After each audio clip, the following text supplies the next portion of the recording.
Oi pessoal, tô vindo aqui num vídeo que eu pretendo que não seja muito longo, para conversar um pouco aí com as mulheres, né? Com as mulheres e principalmente para as mulheres que estão acima do peso. Eu quero falar um pouquinho, de uma maneira rapidinha aí, uma experiência que eu passei. Eu venho de um quadro que há algum tempo eu tô sentindo um pouco de alguns que alguma coisa no meu corpo estava errada, né? Faço alguns exercícios, não muita coisa, mas assim, danço um pouco, é, tento caminhar, passei algum tempo vindo embora a pé aí do meu trabalho para tentar fazer um pouco de exercício, isso há muito tempo, né? Fui fazendo alguns testes e não senti muitas mudanças. Como? Não estou dizendo que não.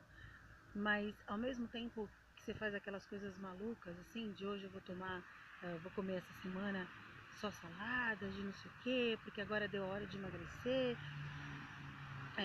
e aí nada faz diferença, e tem aquelas frustrações, aquilo que a gente que está acima do peso, que tenta aí sempre fazer uma dieta meio maluca, das coisas que a gente vai lendo e ouvindo por aí, a gente faz e não tinha resultado nenhum.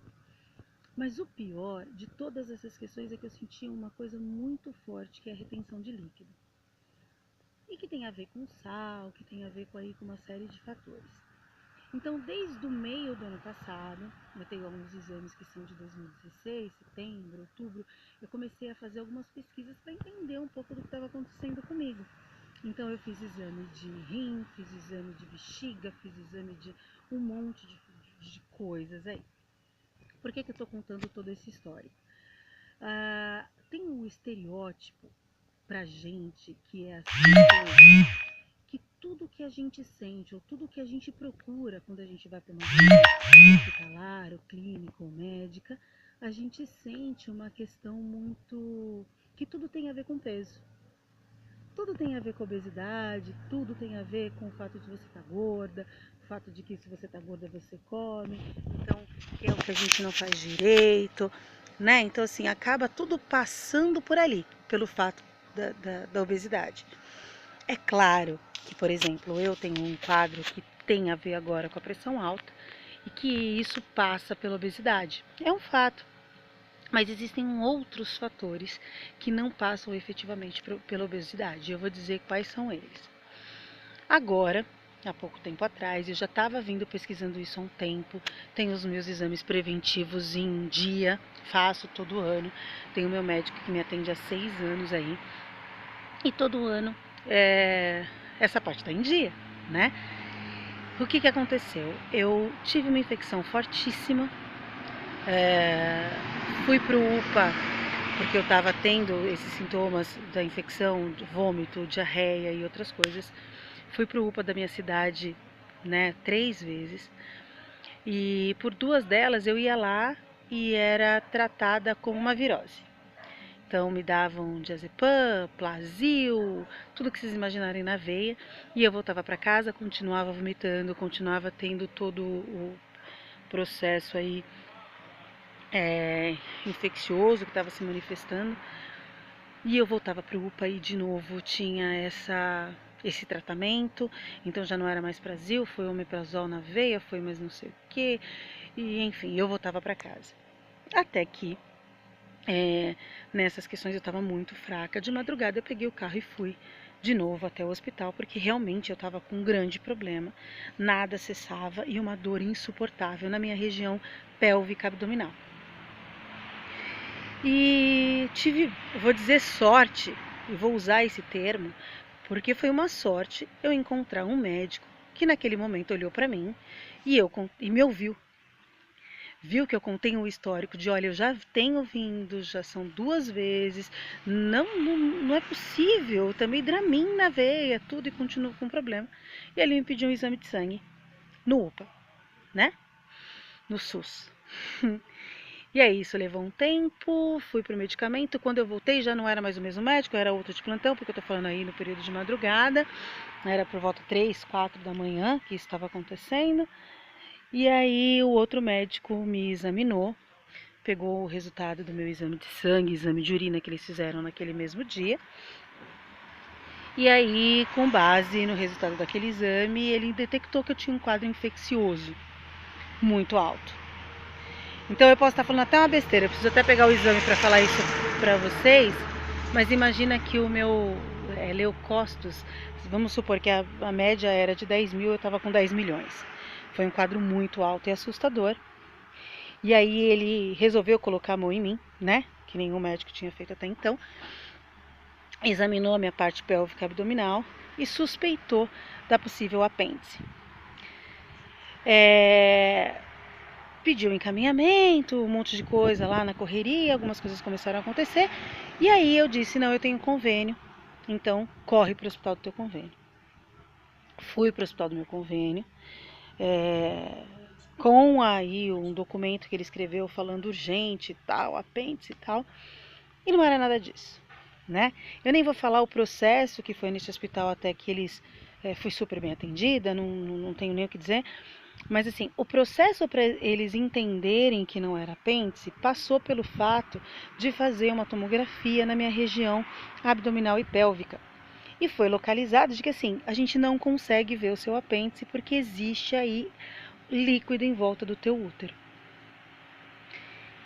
E aí é o que eu quero dizer isso para vocês, né? Sem dramas, sem nada, mas de que assim, eu sou obesa, mas eu sou mulher.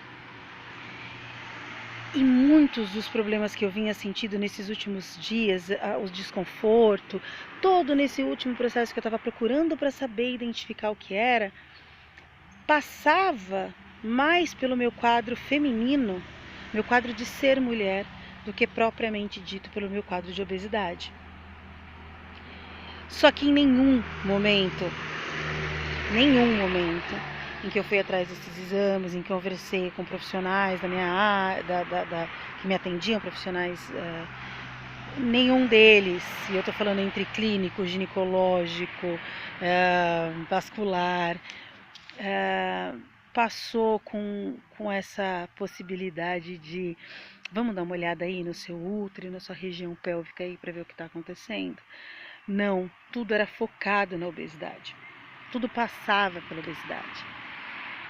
E eu não estou de maneira nenhuma fazendo esse vídeo para poder desmistificar uma coisa ou outra, ou para de maneira nenhuma é minha intenção fazer isso. Mas o que eu quero deixar claro é que foi um processo bem complicado. Eu ainda estou de repouso, eu ainda estou em período de recuperação. Eu tive que me privar de algumas coisas aí nesse tempo, né? Mas o que eu quero vir a público e o que eu quero dizer para nós mulheres é de que sim, essa questão de obesidade, dessa questão de saúde que tem a ver com pressão alta, diabetes e tudo o que pode envolver essa parte que é ligada à obesidade mórbida, não pode nos deixar esquecer de que nós somos mulheres. E que somos mulheres e temos questões como infecção urinária, como infecção pélvica, que tem a ver muito mais, ou que tem a ver com o nosso ser mulher, independente de ser obeso ou não. Talvez alguém que não fosse obesa, alguém que tivesse um peso que seja um peso considerado mais normal e tal, conseguisse identificar os problemas que eu tive antes, porque não passaria ou não seria direcionado para essa questão da gordura sempre. E é isso que eu queria dizer para vocês. É bacana a gente ir ao ginecologista fazer o preventivo, mas é bacana a gente fazer um transvaginal sim, a gente dizer para o nosso médico que nós gostaríamos de saber como é que está essa área toda aí, o que está acontecendo, e ter voz para poder dizer isso. E se é numa rede pública, tentar no posto de saúde ver como é que isso funciona, guardar um valor que a gente sabe que não é tão barato, mas para poder fazer alguns outros exames que não sejam só o preventivo. A minha experiência foi ruim, mas foi de sucesso. Eu tive muita sorte em ter... eu estou empregada, eu tenho um convênio através do meu trabalho, eu consegui ser atendida no hospital de referência, próxima à região onde eu moro, deu tempo, passou, né? Posso dizer para vocês, está passando, eu estou ainda no processo, mas tô ótima, tô inteira, tô aqui, vou estar pronta, não para outra, que fique claro, mas o que eu queria dizer para vocês é isso. Nós somos mulheres e a gente tem uma máquina muito bacana, capaz de produzir coisas incríveis, produzir um filho, uma criança, gerar, né? E a gente tem que tomar cuidado, muito cuidado com ela e saber que nem tudo passa por essa questão de obesidade, questão de peso. Muita coisa passa, muita coisa a gente tem que observar. Mas não é só isso. A gente tem que se olhar inteira, né? Porque aí essa questão de corpo, se a gente é obeso, se não é, se está bem com obeso, se não se dá, o que vai acontecer? Aí a gente fala disso num outro momento aí. Mas agora, o que eu vim dar um alerta, se é que serve para alguém esse alerta, é isso, né? Nós somos mulheres, temos uma máquina maravilhosa, uma máquina incrível que Deus nos deu e a gente tem que cuidar delas e saber e dizer, olha, tudo bem, ó, tô gorda? Tô, mas não é só isso. Vamos dar uma olhada de outra forma? Se atentar ao próprio corpo. Não só no âmbito sexual, quando a gente fala se conheça, se toca, nananã, mas também por essas questões clínicas, tá bom? Queria falar um pouco disso com vocês, queria dar um toque disso para vocês. Tomara que sirva para alguém e que, se acharem interessante, compartilha. E é isso, tá bom? Futuramente a gente bate mais papo por aqui. Obrigada a todo mundo, um beijo enorme.